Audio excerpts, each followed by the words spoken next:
Assalamualaikum warahmatullahi wabarakatuh. Nama saya Dwira Ranggreni, NPMC 1B011855. Selanjutnya saya akan menjelaskan materi tentang pasar uang.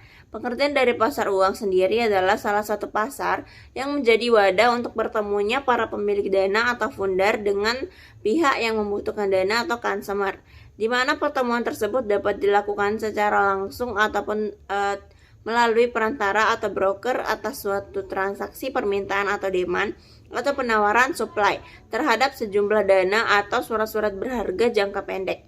Ciri-ciri pasar uang yang pertama adalah transaksi jual beli yang tidak terikat pada tempat tertentu. Selanjutnya adalah hanya memenuhi dana pada jangka pendek. Selanjutnya adalah mekanisme pasar uang lebih menekankan pada suatu pertemuan antara pemilik dana dengan pihak yang membutuhkan dana. Fungsi pasar uang yang pertama adalah sebagai mediator dan fasilitator perdagangan surat-surat berharga pada jangka pendek. Selanjutnya adalah sebagai sumber dana untuk modal kerja bagi suatu perusahaan yang membutuhkan tambahan modal untuk ekspansi. Selanjutnya adalah sebagai mediator dan fasilitator suatu kegiatan investasi dan investor luar negeri kepada pengusaha lokal dalam bentuk kredit jangka pendek. Selanjutnya adalah sebagai fasilitator bagi masyarakat yang ingin membeli suatu surat berharga pasar uang dan sertifikat Bank Indonesia atau SBI.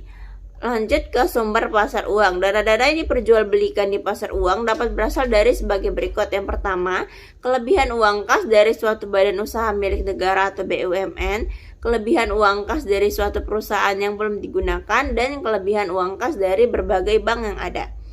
Selanjutnya adalah pelaku pasar uang. Terdapat pelaku dalam pasar uang, itu yang pertama adalah bank, lanjut yayasan, dana pensiun, perusahaan asuransi, perusahaan-perusahaan besar, lembaga pemerintah, lembaga keuangan lain, dan juga individu masyarakat. Lanjut, saya akan menjelaskan materi tentang valuta asing atau falas.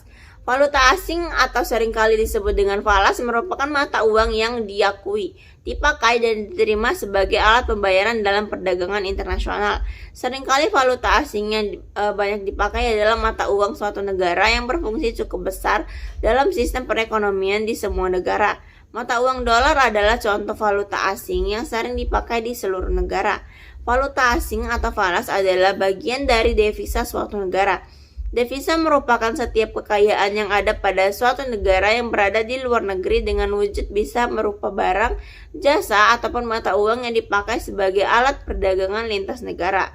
Devisa suatu negara yang berupa mata uang ini yang biasa disebut dengan istilah valuta asing. Pengertian lain dari valuta asing adalah suatu mekanisme yang mana orang dapat mentransfer daya beli antar negara, mendapatkan atau menyediakan kredit untuk transaksi perdagangan internasional, dan meminimalkan kemungkinan adanya resiko rugi diakibatkan terjadi fluktuasi kurs suatu mata uang. Adapun tujuan valuta asing atau falas adalah yang pertama, sebagai transaksi pembayaran. Yang kedua, untuk mempertahankan daya beli, dapat mengirimkan uang ke luar negeri untuk memperoleh keuntungan, untuk pemegaraan risiko atau hedging, dan untuk memudahkan pembelanjaan. Selanjutnya adalah fungsi dari valuta asing. Adapun fungsinya yang pertama adalah sebagai alat tukar internasional.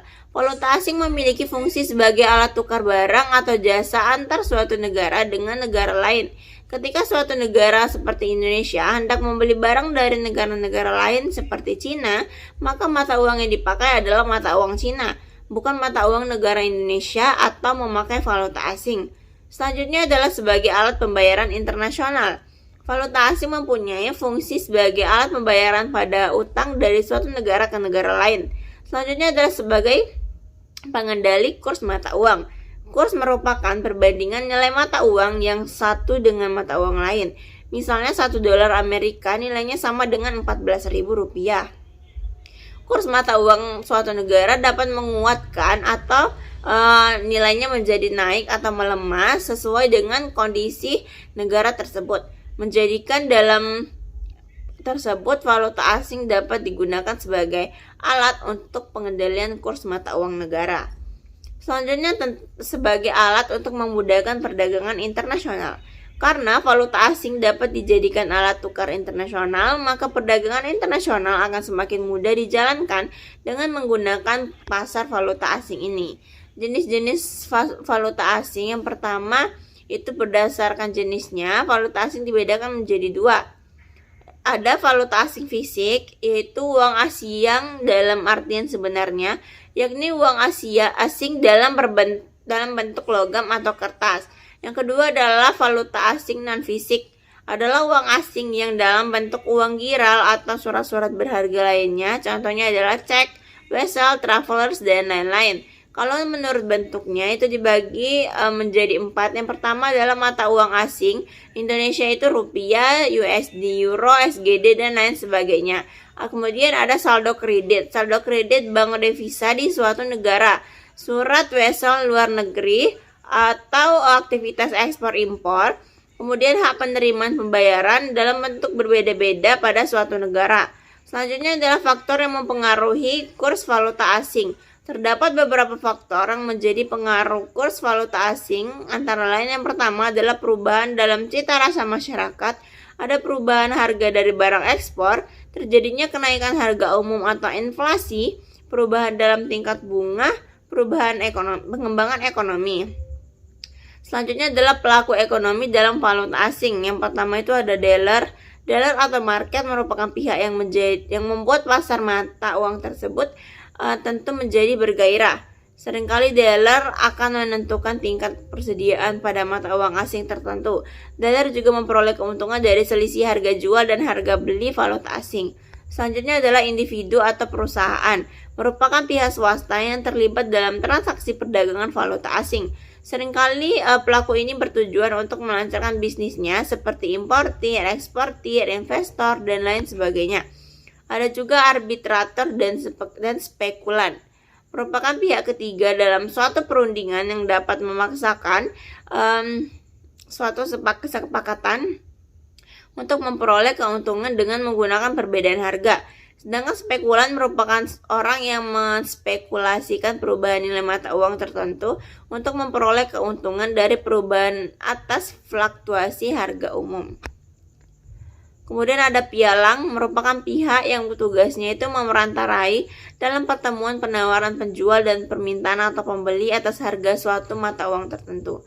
Selanjutnya ada bank sentral, mempunyai peran sebagai pengontrol pasar. Bank sentral berusaha melakukan pengendalian mata uang, inflasi, atau suku bunga. Selanjutnya adalah pemerintah.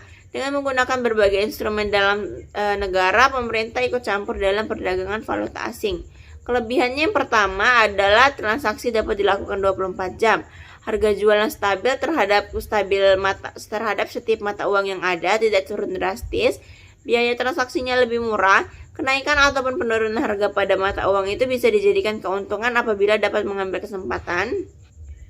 Daya beli investor melebihi jumlah modal yang ada. Untuk kekurangan dari pasar valuta asing ini, yang pertama adalah resiko kurs pertukaran tidak bisa dipastikan dan sulit diprediksi. Selanjutnya adalah sangat susah dilakukan oleh masyarakat menengah ke bawah.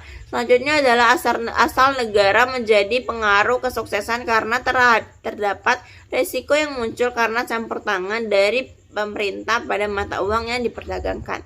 Terima kasih.